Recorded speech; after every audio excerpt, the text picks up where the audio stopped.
We are Rogue Media Sports.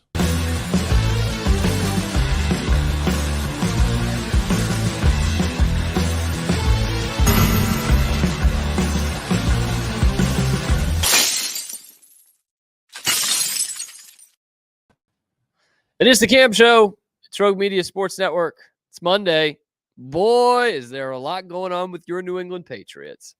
Well, they probably bottomed out yesterday, hopefully, because that was by far the most winnable game on their schedule, and they lost again, because of course they did, to the Miami Dolphins, a team with no quarterback.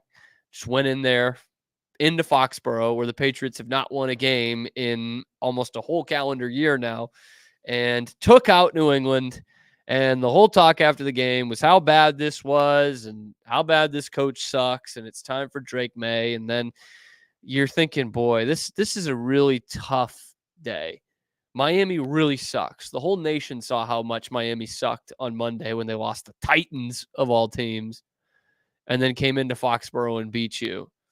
And it was the thoughts of that Jacksonville team from a couple years ago that won the first game and lost the next 15. There's that feeling all around the Patriots on Sunday night. And you're thinking, how could this get any worse?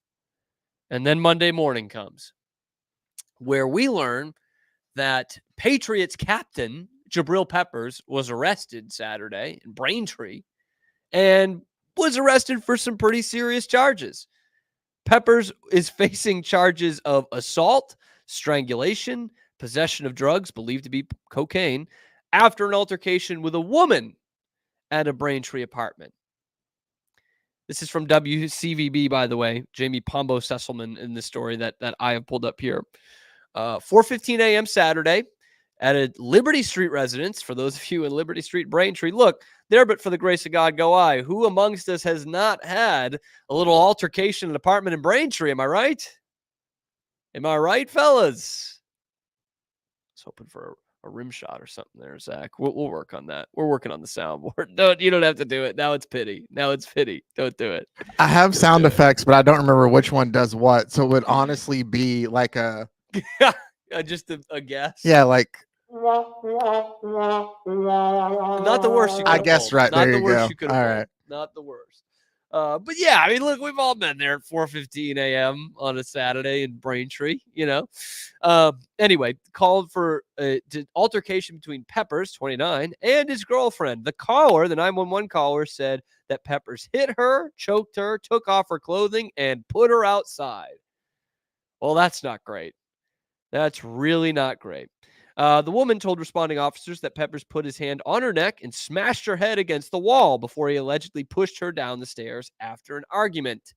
We are also hearing rumors, unsubstantiated, that this is Jabril Peppers' girlfriend, woman of the night, lady friend of some capacity. That would come to no surprise. 4:15 a.m. on a Saturday.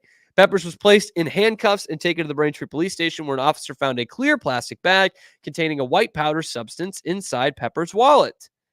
When questioned about the substance, Peppers said, "Oh, it's cocaine," according to the police report. I really thought that was going to be flour. I'm not going to lie to you. Jabril Peppers, I thought, would just be ready to bake at all times. But also coming from this, he denied pushing her down the stairs. The report says this. He denied pushing her down the stairs and said that she was making those allegations to destroy his career. Again, charged with assault and battery on a family member. Okay, that's a little different. Assault and battery with a dangerous weapon, strangulation, and possession of a Class B substance believed to be cocaine. As if this Patriots thing wasn't bad enough, we now have allegations of one of their captains being a complete scumbag and a threat to society. Now, we will let the justice process play out here. Okay, there have been times where these things have not fully come to what we heard at the initial scene. But if half of this is true, this is very bad. And we do have a victim who was treated at the scene and a witness who said that Peppers hit her, choked her, took off her clothing, and put her outside. So this does not shape up to be good news for the Patriots or for anyone involved, to be quite honest with you. And it just goes to show, like, this is not like, hey, a mark on the organization, like some people want to say, because I mean, this is an issue throughout the NFL. I don't think there's any team that hasn't had some sort of off the field issue when it comes to an assault or some sort of domestic violence. It doesn't take away from it, but like that really sucks. It's a problem around the league, but it's just like one more negative thing to go around this franchise right now. And two of your captains are hurt and out for the year, and a third one has now been arrested on an assault with a deadly weapon charge and possession of cocaine and possibly beating the crap out of his girlfriend. Possibly. What are we doing here, man? This is just brutal news. And we're really learning more every hour. This broke this morning, early this morning. He was in court this morning as well. There was some comments from his attorney that said we have evidence that goes contrary to exactly what the victim is alleging. In fact, I've got that direct quote up here somewhere. Peppers arrested. This is good radio. This is good radio right here. Pepper's defense attorney told Judge Mark Coven that the evidence he has reviewed, quote, sheds real doubt on the allegations, quote, made by the alleged victim when interviewed by Braintree police on Saturday. So he posted bond, posted bail, whatever it is. He is out. Next hearing is set for November 22nd, but Peppers does not have to attend. Coven ruled at the request of the athlete's attorney. Prosecutors did not object to that. So whether he comes back to the Patriots, I think remains to be seen. It's a guy who's injured anyway. He was on the injury report last week and the week before as well, by the way. I think if you're the Patriots, how do you let him back right now? I know innocent till proven guilty. Trust me. I believe in that, in the justice process, but you suck anyway. Like you're the worst team in the NFL anyway. Why bring back Jabril Peppers with all of this around him right now? You know, this is like, hey, why don't you go figure this stuff out? We'll do the losing by ourselves. We don't need you to do that, and go figure this out. But God, this is not good at all. Not good at all. One of the captains, one of the faces of your team is out here while your team is really struggling, and it's a coach trying to find his footing, a quarterback that's trying to play, a team that is trying desperately to just find something that's going to help them win a football game, and one of your captains is out there beating up women, allegedly. Not a great look at all for the Patriots, and somehow a worse look than what they put out there on the field on Sunday, because I do need to get to that. I'm not going to say which one was worse. That's going to bring up some bad comments, Zach. But wow, that game yesterday against Miami. Oh, that is, I mean, you talk about, we talked about it on Friday, or Thursday, actually, pitching it for the Kibbe Dome. It was going to be the worst two teams in the league, and they absolutely showed that. What a bad advertisement for the NFL that game was between the Dolphins and the Patriots. My God, like that game should have been blacked out in every market if the NFL had their druthers. Like nobody needs to be exposed to this. This should be lost media for the National Football League. It was every ounce of bad you could think up, and it lived up to that hype. It was the worst. It was the worst special teams game I've ever seen, and they accomplished that in the first half of the game. My God, we had a missed field goal for each team. We had a blocked punt. We had a fumbled snap on a field goal right before halftime. It was an atrocious game. Atrocious. Sorry, Zach, I got a text from my dad. I sent him a picture of a tweet earlier because he's not on Twitter about the Jabril Peppers thing. And he sent me that screenshot back, and it just said Cam. So I think he meant to send that to someone else and imply that I sent that to him. But he sent it to me. That was distracting. I mean, anything to get off thinking about that Patriots game yesterday. golly, man. And it was just like we said, two monkeys trying to hump a football. The absolute, I have seen better special teams play at the Special Olympics than what I saw the Patriots and Dolphins roll out there on Sunday. And it was a game 10-3, then 10-6, then 10-9. And lo and behold, the Dolphins run a 15-play drive that goes for over 7.5 minutes, 80 yards for a touchdown to take the lead, a lead they would not relinquish, and they win it 15-10. And what would have been the story of the weekend, but for the Jabril Peppers alleged assault, what would have been the story of the weekend was the Jalen Polk game-winning touchdown that was not. I don't get it. I get it, but I don't get it. I understand that this is the rule, but we have found the most pointless rule in all of football through this Jalen Polk non-touchdown yesterday that would have won the Patriots the game. Like, you literally take a win off this team's record book because of this call. So he catches it in the back of the end zone. As he catches it, foot down, and then toe tap on whatever it was, the right foot. So he catches it, left foot down, right foot toe tap as he's going out of bounds, gets both feet down, touchdown, except it wasn't. Because apparently the rule is if your back is facing the back of the end zone, I guess, you can't just toe tap. The heel needs to come down as well. So here's a guy who has 10 toes in bounds with possession of the football, and they say that's not a catch. 10 toes in bounds and no part of him out of bounds, and they say, no, that's not a catch. Because in other parts of the field, they say, hey, as long as you get 10 toes and you're not out of bounds, like, you're good. 2 feet, 10 toes, it's all the same. And then when Jalen Polk does it for a game-winning touchdown, they say, well, no, you can't do it that way. You need to get 2 feet in bounds, but not that way. That's not the way we do it. It's the rule. I mean, people have pointed out that it's the rule, but it's got to be the dumbest rule we have in football. And there are some dumb ones that rear its ugly head, but that one is really fucking stupid.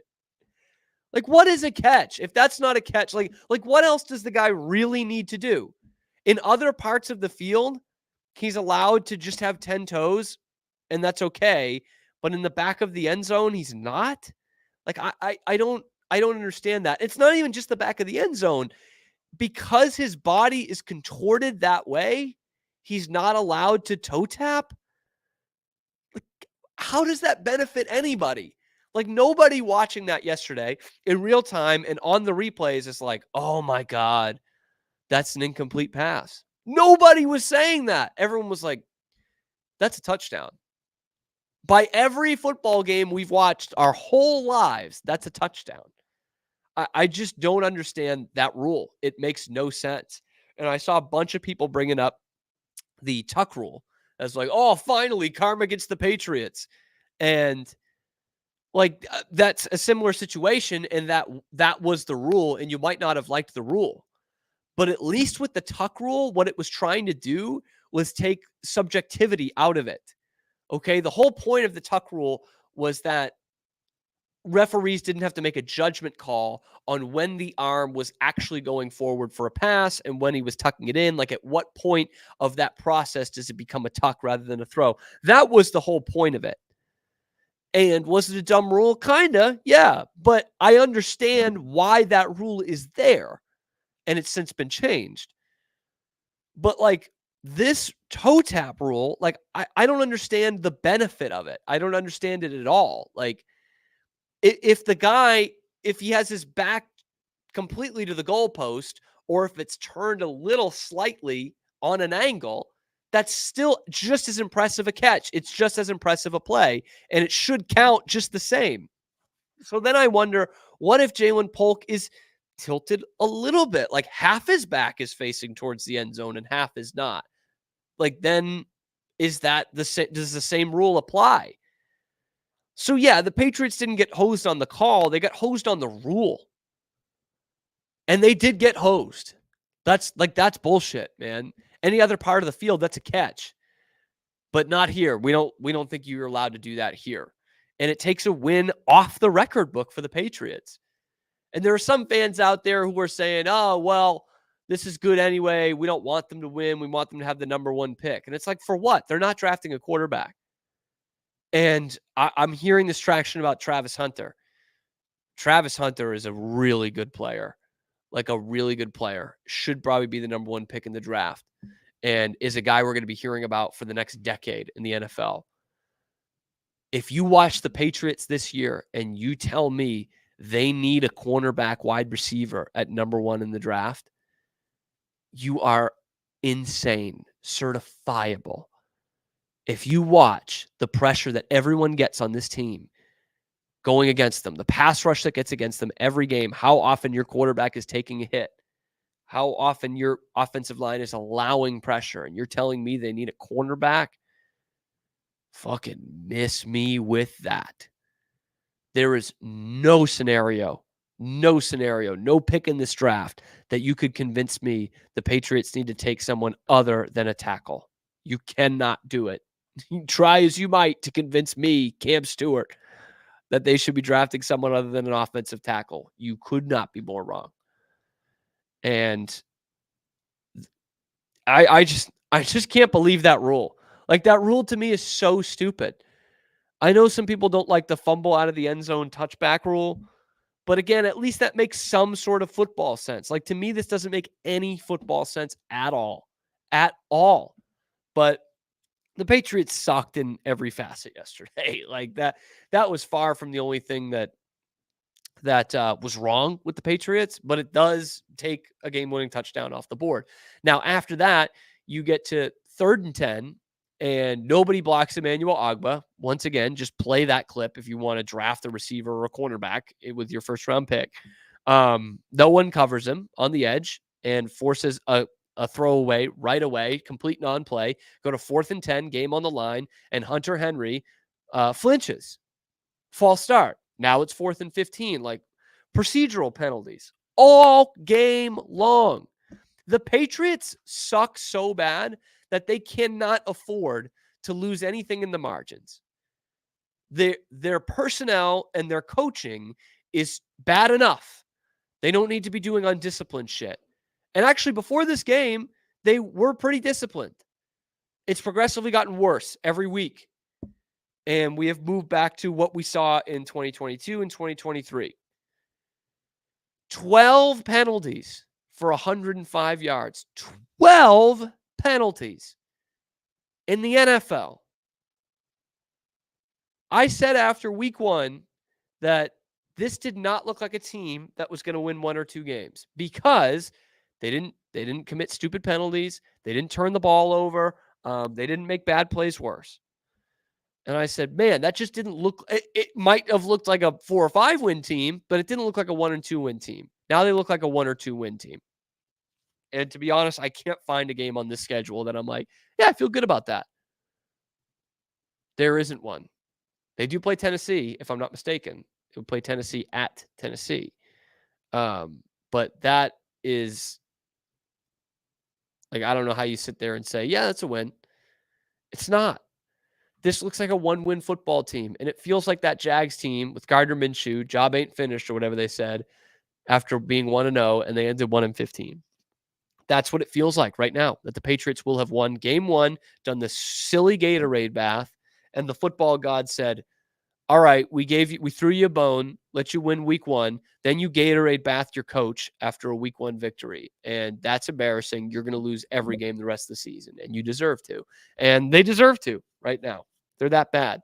So, of course, now, if it wasn't already before, it is now all Drake May. When is it Drake May's time? How much longer do we have to sit and watch this shit? I said after Miami is the time to look at it. It's really hard. It's after Miami. It's time. I think it's time. We're going to talk about that more throughout the week. But just an all around abysmal performance from the Patriots yesterday. The most winnable game on their schedule, of course, turns into a loss. And to make it worse, one of their captains gets arrested for aggravated assault and battery afterwards. That's great. That's awesome. Things are going very well for the New England Patriots. I am very glad that CBS flexed that game and took Tom Brady off the call, because that would have been a disaster to have that on Fox and have Tom Brady on the call. After all he's done for the franchise, he did not have to sit back and watch that. That was so abysmally bad. And who knows how many games the Dolphins are going to win, but they've got one over the Patriots now. They're now second in the AFC East because the Jets suck too. Welcome to Suckville, everyone. This is hopefully as bad as it gets for the Patriots, but I mean, personnel, awful. Scheme, awful. Clock management, just so piss poor. I'm sorry. I get he's a first-year head coach, but he played under Bill Belichick, who was the best at clock management and situation management, and this guy just sucks. I mean, I get it. His vibes were great in Israel 5 years ago, but what has he proven to show he's a real NFL coach right now? I mean, good Lord. They practically handed Miami points at the end of the first half. They get the ball with 1:50 left. They run it. They run 30 seconds off the clock, and then they pass it twice. 2 incompletions. Miami doesn't need to burn a timeout, and you give them the ball after a bad punt in plus territory for Miami. Luckily, they suck, and they gave up the points. Bad snap, fumbled snap on a field goal, and all of a sudden they don't get any points. But literally any other team, 30 other teams in the league, other than those 2 that played on Sunday, 30 other teams would have gotten points there. And then at the end of the game, 10 seconds left, you maybe have 2 plays, but probably 1 play. You got to score a touchdown. Jacoby Brissett, your veteran quarterback who has been around the block, the guy who you are only playing because he's a veteran guy and makes great decisions. He's a great quarterback in between the years. He throws it inbounds to the 10-yard line to Hunter Henry. No time left. No timeouts. Fucking moron. This team is full of them. Jesus. And we got 2 more months to watch this shit. 3 more months. 3 more months to watch this shit. At least the Bruins won't be as bad because they finally get the deal done. Let's talk Jeremy Swayman on the Cam Show coming up next.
Sports.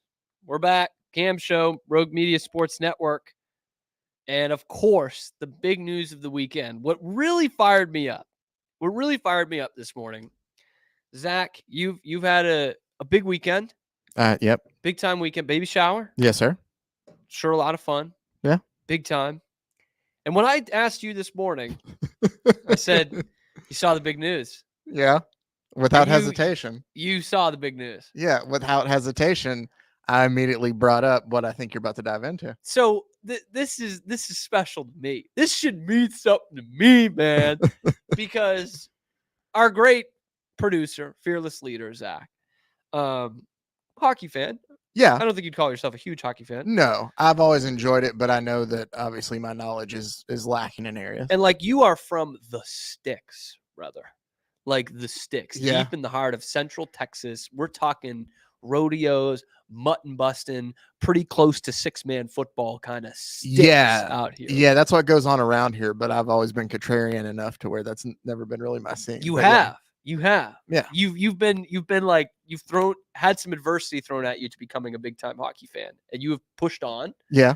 And the fact that a couple of months ago this would never even have ended up on your radar. Very true. But we talked about this the other day. You already knew who Jonas Korpisalo was. That's true. And you got the big headline that Jeremy Swayman has signed with the Boston Bruins. Finally, the deal is done. Jeremy Swayman signs 8 years, $8.25 million AAV, which brings it to what? That would bring it to 66? Yeah, 66. Right? Yeah. Over 8 years, yeah. Anyway, somewhere around there. I don't want to do the math. But he's got about $20 million in bonuses as well that he could earn throughout this contract. And like, it's just like, finally, man, this weight is off. But it does make you wonder, like, why wasn't this done a long time ago? Because, I mean, 2 months ago, we could have told you, 3 months ago, we could have told you, like, 8x8, that's fair. Like, yes, sign me up. That's a good deal for the player, good deal for the team. And it took an extra 3 months to get to 8.25.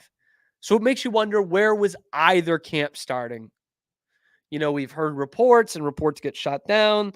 I from where the number we got to, it wouldn't stun me at all if the Bruins started with somewhere in the $6 to $7 million range, and Jeremy Swayman's camp wanted to set it at about $10 million.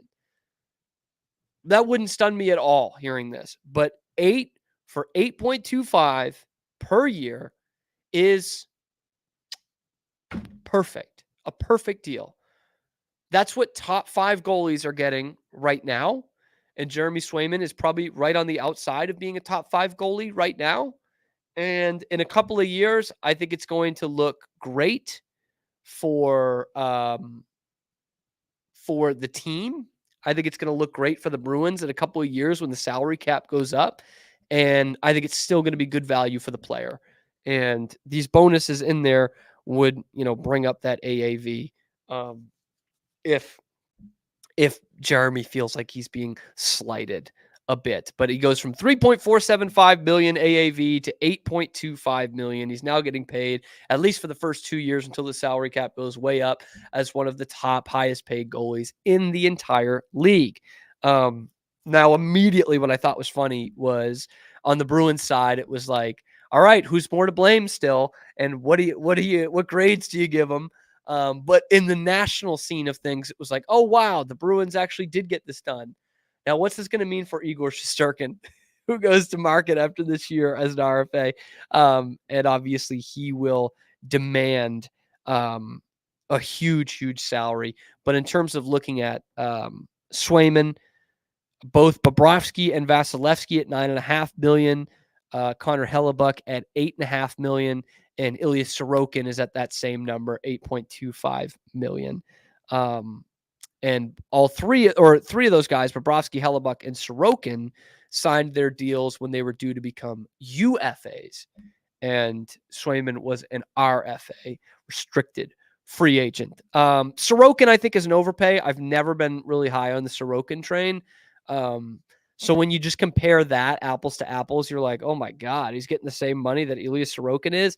But the fact that he's just a hair under what Connor Hellebuck is getting, the Vezina Trophy winner, it's like a two or three time Vezina Trophy winner, Connor Hellebuck. It's like, okay, then that is a good spot for Jeremy Swayman to be in. And right now, it's a really good spot for the Boston Bruins to be in. Right now, they are supposed to open up the season tomorrow. Both the Panthers and the Bruins are practicing today in Sunrise. There's been a lot of talk as to whether this game will go on because there's another hurricane set to hit Florida this week. And it's a big deal, obviously, for the Panthers. It's their banner-raising night, but it's game 1 of 82 here.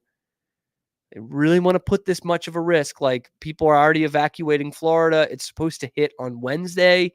So, like, you're kind of playing with fire to get both teams out of there. And probably the Panthers families getting out of there with the team as well. Tuesday night, late Tuesday night before it comes hitting on Wednesday. But if you're not, like, there's not going to be flights going out on Wednesday. So it's a weird scene there, but the Bruins are there and both teams are practicing today as if they are going to play tomorrow. It would be a real shame if, obviously any fans or teammates or teams get stuck. But I don't think the NHL is taking huge risks in game 1. So if they're going to play, they're going to play.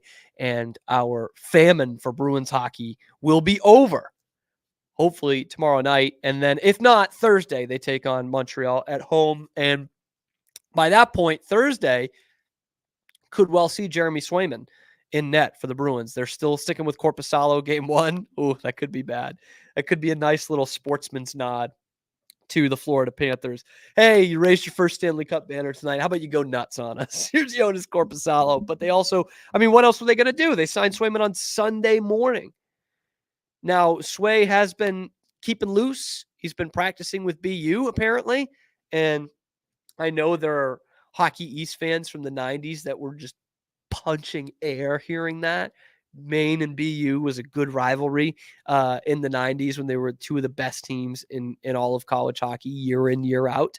But Swayman apparently has been keeping loose with the Dogs, with the Terriers, and keeping loose on that ice. So he should be ready to go. He should be ready to go on Thursday. But, man, when that news came across, I had the text coming in, Zach, Pete, just everyone going nuts. They couldn't believe that the Swayman deal was finally done and at a very fair price. At 8 years and $8.25 per year. That's all you could expect. But I did watch this Face-Off NHL, Amazon Prime. Big fan.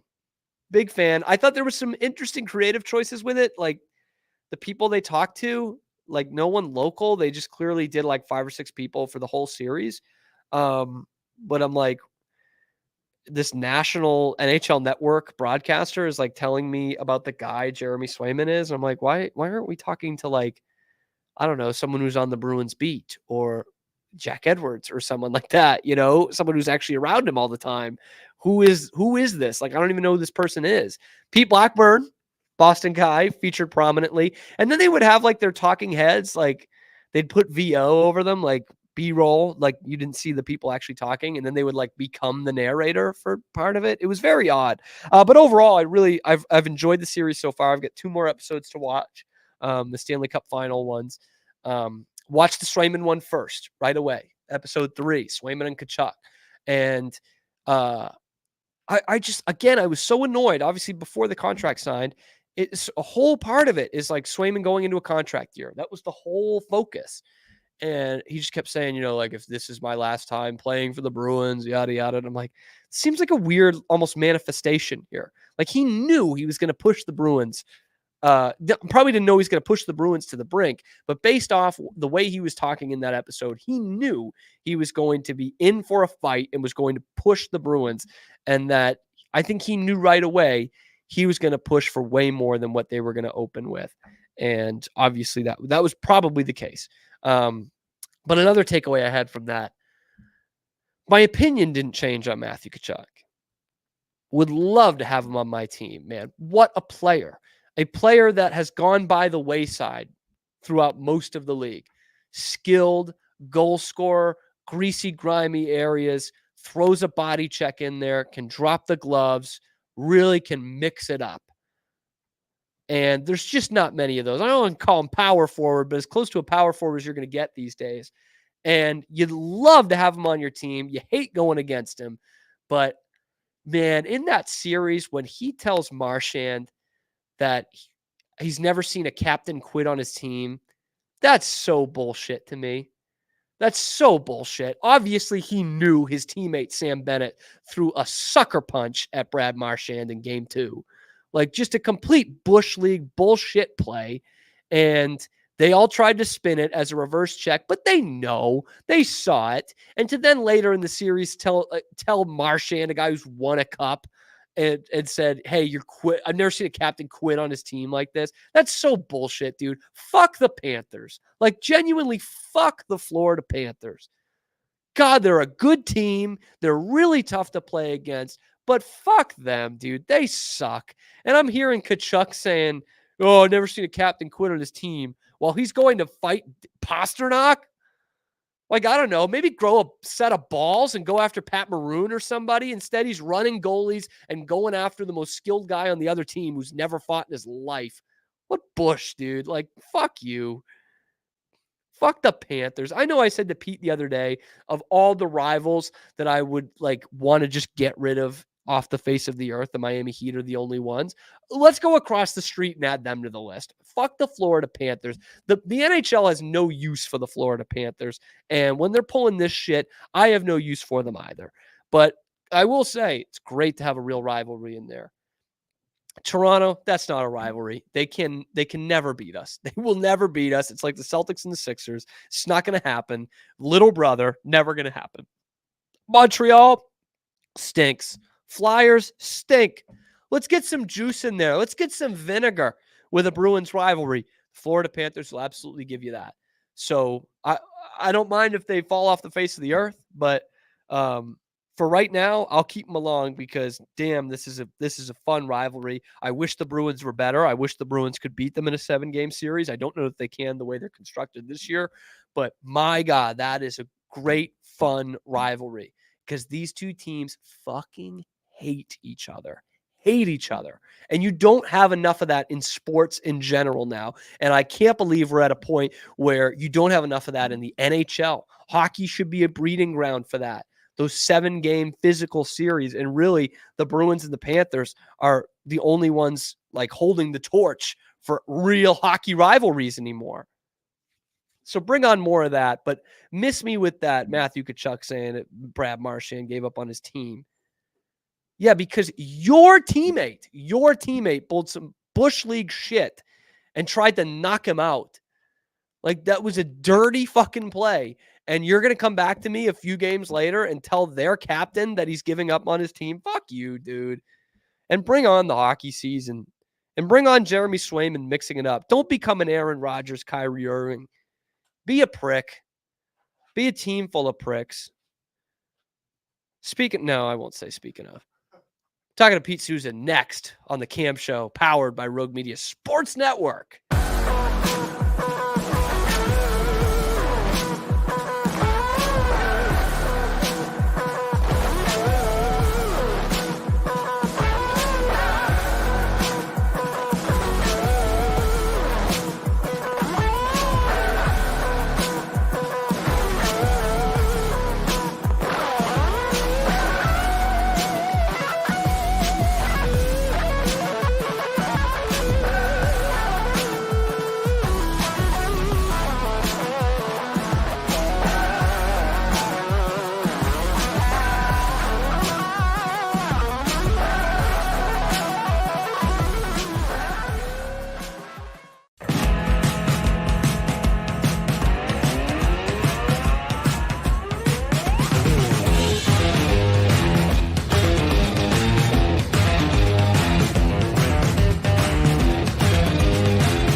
Speaking of pricks, the Mets. The Mets. I'm so happy. I told you they were a team of pricks. Does that sound right? No, Mets are not a team of pricks. I meant that in a good way, in an endearing way. Yeah.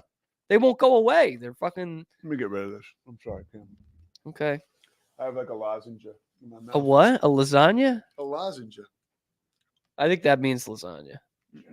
I was really worried this weekend. What can you tell me what that is? It's like a throat lozenge, like a Ricola.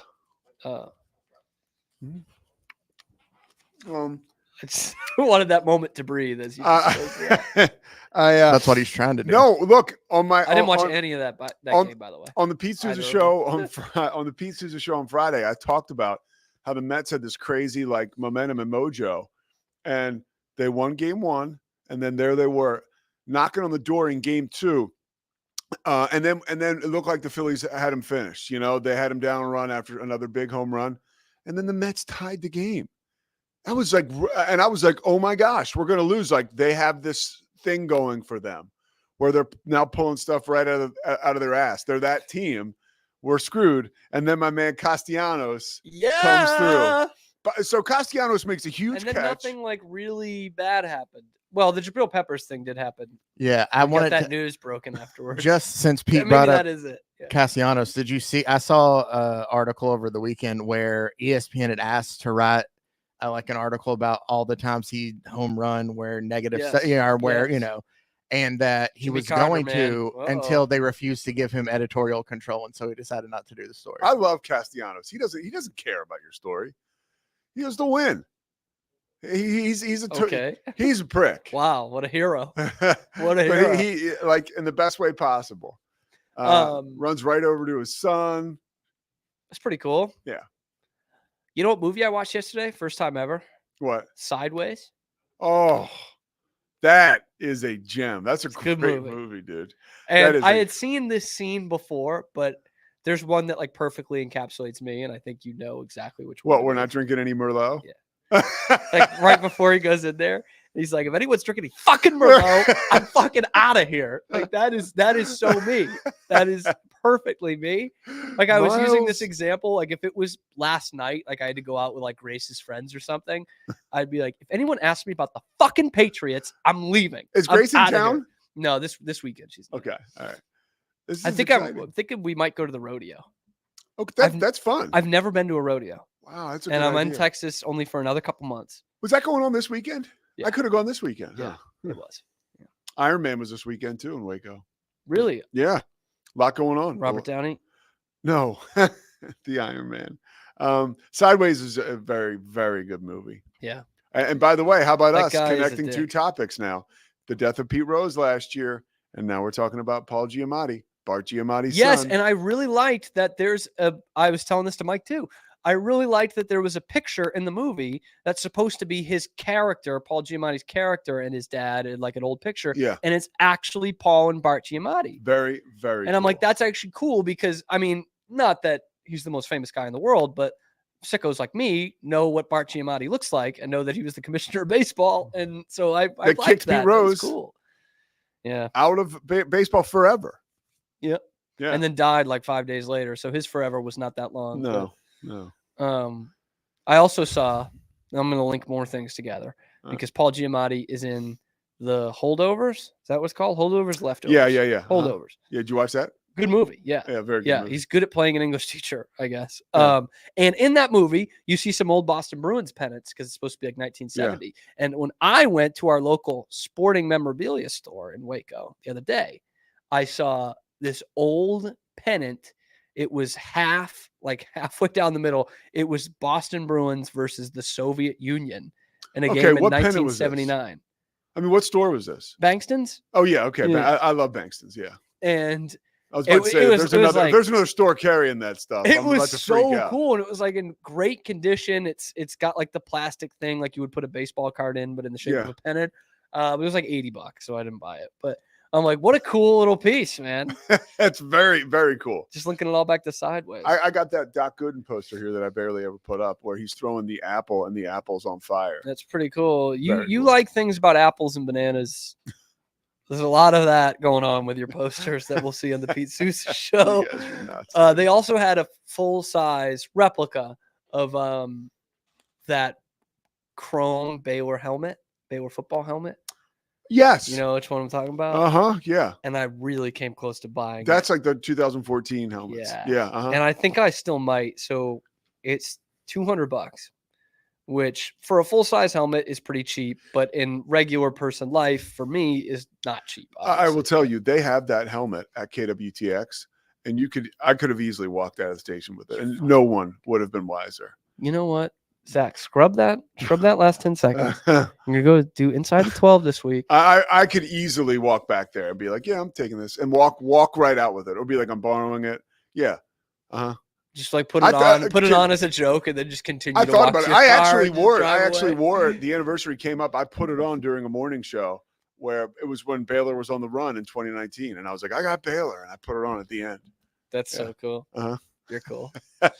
I might get it though, and in fact, I this came up organically in a conversation with Grace later in the day, where she was like, "You know what? I really love that helmet that Baylor used to have, like the shiny one." And I was like, "Bitch, I almost bought that one yesterday." Like, She said that? oh yeah, like apropos of nothing. Can I be honest with you? Yeah. I don't know what that term means. I mean, it means related to nothing. Okay, so I got it right. Yeah. Yeah. I mean, as far as I know, oh yeah, Zach, count that for me. appropriate to nothing. That's what I think. Yeah. Yeah. All right, I got that. I think that's what it There is. are some Yeah, words and terms. It is, right? Zach? The word apropos means to in reference or concerning. There you So go. apropos of nothing. When There you're you go. Referencing nothing. Look at Pete. Yeah. I'm a bit of a wordsmith, low key. Dude, well, My you father. should be, man. You're, journalist and Yeah. and you're into writing they and say. stuff. And I don't know Yeah. how much writing you do, but you're into reading it. You know what I yeah. mean? Like Mhm. sports writing and stuff. I just finished up Al Michaels' book, and then I transitioned right on to Tua. Yeah. Vern Lundquist. Fuck Tua. And fellas, if the Mets make the World Series, like she's going to be on one of those desk shows. Oh, Alex, A-Rod, like, I'm sure you've heard of Hawk Tua. Well, we've got her right here, the real thing. And boy, has she sparked these New York Mets. and then Mike Francesa gets to go on a rant about how bad like Huck to it and this whole And, situation is. what is Hawk Tua? Everyone keeps talking to me about this Hawk Tua. People coming up to me on my street. My kids are trying to tell me what this Hawk Tua is. I think it's the stupidest thing in the world. You could look it up actually because it was this podcast. We should have done that. Oh, you know what I was going to say about wordsmithing? You know who I try to Mosley's now a I wordsmith. intentionally piss off Mosley with some words. Because the term short-lived is actually supposed to be short-lived. And so I say that a lot, even though no one says it.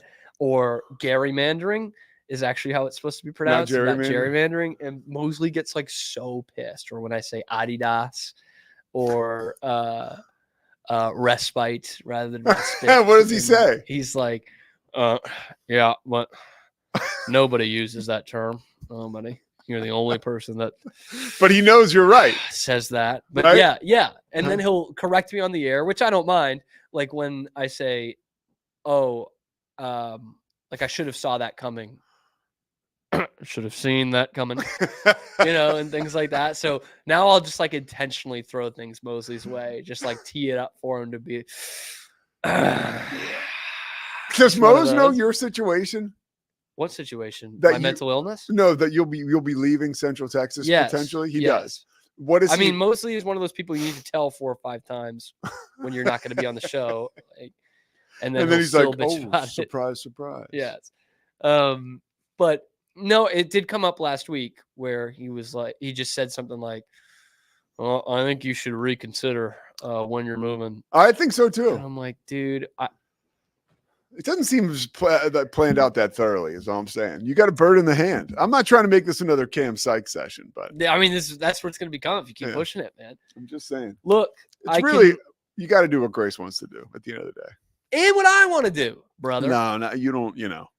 If we were doing what you wanted to do, you would stay here and continue to get reps and continue to build your little Cam brand that's expanding to a big Cam brand. I'm Oh. telling you, that's I don't know, man. I would like it to be October 7th and not be 95 fucking degrees. yo. I don't want to be. I changed the license plate on the. I was trying to put a Villanova license plate holder, like a frame on the Yeah. back of it was my mom's. She no longer drives. It's like a classic. I took it off her car. After she totaled it. Actually, they took her off. That's when we took the keys away from her. Oh, yeah. Everybody was fine. But I was putting it on outside today and ran into a little bit of trouble. Like one of the things was stripped, and Christy's with me, and she's an engineer. So now she's got to get real I didn't know involved. that. Yeah. Loves a project, loves to solve a project. It's a whole deal. And she's always right. And so it's, Grace likes doing that, but she's not an engineer. yeah, exactly. At least Christy's an engineer. So anyways, it's 150 degrees and we end up stripping this steel. And so we can't get it back on. And then this part falls The off. license plate frame? Yeah, it's a whole deal. So then finally we just, my front frame, and Zach, feel free to chime in if you know any of the logistics legally on this. My front Legally. license plate fell off. Can you get the legality on that? We know you passed the My bar. front license plate fell off. So all I had was a back one, but now the holder on the back is not working. So I just moved my back one to my front. Is that legal in Texas? I'm hoping. I think that's fair. They're the same Is it? license plate. Yeah, but do you have to have it both? I think you do. Zach? I thought you didn't have to have both. Maybe I'm thinking of Massachusetts. I don't know. This is good. It, This it is says solid that stuff. front and back license plates are not the same in Texas or in the United States, is what Google says. But so what does What that is the mean? It's just size wise, I think. So can I have one in the front though? Again, I know you don't work for Well, I it don't TDS. says know, man. I got Texas two is plates that are the same Texas is size. one of 31 states that require both front and rear license plates. So now He- I'm negotiating, right, with the officer. Like, Well, You want me to make He- you feel a little bit better, I guess? yeah. So I had to pull out my license to make sure I'd never changed my address after we moved, and it's been a while. So I was decided I'll finally do that. Like, since to vote and all that coming up, I didn't find out until I went to change my address that my license expired on my birthday back in June this year. So Ooh. I had an expired license for like Ooh. 4 months. So there my you go. passport just expired. Now that you say that, like last week, my passport expired. Really? Yeah, I gotta get a new. I got it for my passport. senior trip. I got it renewed for my senior year of high school trip, September 2014, and now it is expired. Wow, this is enthralling. This Well, I is mean, really it is good interesting. stuff. I This is now I good know. stuff. Now I know. By the way, I need to get I have not. I was thinking about saying this. I'm going to say it. I need to get a Texas license. I still have. Yeah, I still have a Louisiana license, and Pete, so when I get pulled over, that took me a while. these officers are, dude. It's been 7 years. It's been 8 years. Yeah, I mean, it didn't take me that long. No. Yeah. So I need to do that. All right, because I Pete, let love me- Texas. Let me throw this question at you. We Yeah. have about 5 minutes left here. We have talked time and time again about a Rewatchables podcast that we do exclusively in Scottish accents. No, I think that was part of the deal, right? that's really good though. That was part of the deal, right? Right. Aye. All right. So if we had to start our form of rewatchables, which will have to be a little bit different than Bill Simmons, please. Yeah. What would be the first movie that you would want us to go over? Because Well, we talked about how Sideways fits what we talk about sometimes. with that guy Moneyball. being I would love crazy. Moneyball.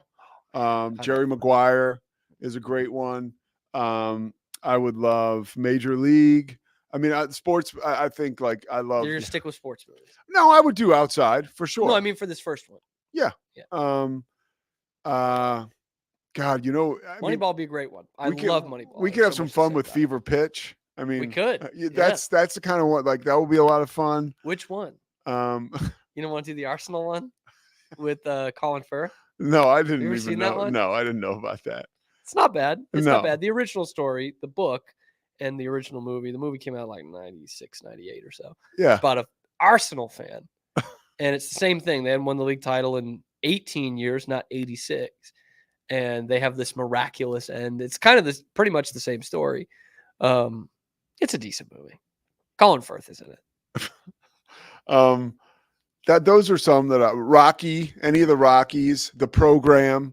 Yeah, the program is a great one to do. Like you get into like Joe Kane and like that whole circus and like what's going on with him being an alcoholic, and then he's showing up at practice and he's throwing balls like literally right into the ground in front of him. Not and the coach is like Joe's in his head with these throws, and they go over to Joe making throws, and he's like spiking the football into the ground. This is your Heisman candidate. Like, we got trouble, dude. It's worse than Ollie Gordon at Oklahoma State. Yeah, baby. You know what I mean? Trouble. Like, in the that's what Mike program. Gundy was probably hearing from an assistant coach in August. Like, Ollie's having trouble running the football. And they go to Ollie Gordon, and he's tripping over his own 2 feet. That's like your Heisman candidate. Can we address this issue? Is that what happened? It's like the program. What's funny is you could use a 2024 example at the school that the program is based off of, clearly based South off. Carolina? Florida State. No, it's not based off Florida State. Dude, Zach, back I me up always on thought this it one. was, especially with the It's for sure jerseys feels too. like Florida State. No. That'd be like no. saying Blue Mountain State is It's based off filmed in like South. USC. That's another thing about this movie. Hold on. What is with their schedule? Okay. Are they independent? What conference yeah. are they in? And it's also filmed at Duke, but you know it's not Duke. Well, it's filmed at William Bryce Stadium. It's the so stadium it's is filmed there. in South and Carolina. the campus is Is Duke. Duke? Yes. Uh-huh. But like it is trying to be Florida State. Come on. I just don't always think so. assume because of the jerseys. Dude, that they're it not was- good Colors, enough. like They're not good enough. If they were Florida State, they would have been running roughshod through people. They were but I trying to think was that was 90 the it was point. Like they're 93 though. supposed to be that. Florida good. State They're was, supposed to be was really number one good. in 93. But it's a These- movie, Pete. These jamokes were trying to get to a bowl game, dude. Like they were like, let's be 7, 8, and 5. I'm telling it's you. Baylor. is Yeah, what I it's mean, based off. they were literally to get to a bowl was like Yeah, but I think the whole thing around it, like the no, atmosphere around it's supposed to be no. Florida This was State. they were not an elite college football program. I will All right, what is Blue Chips? supposed to die be? on that hill. UCLA.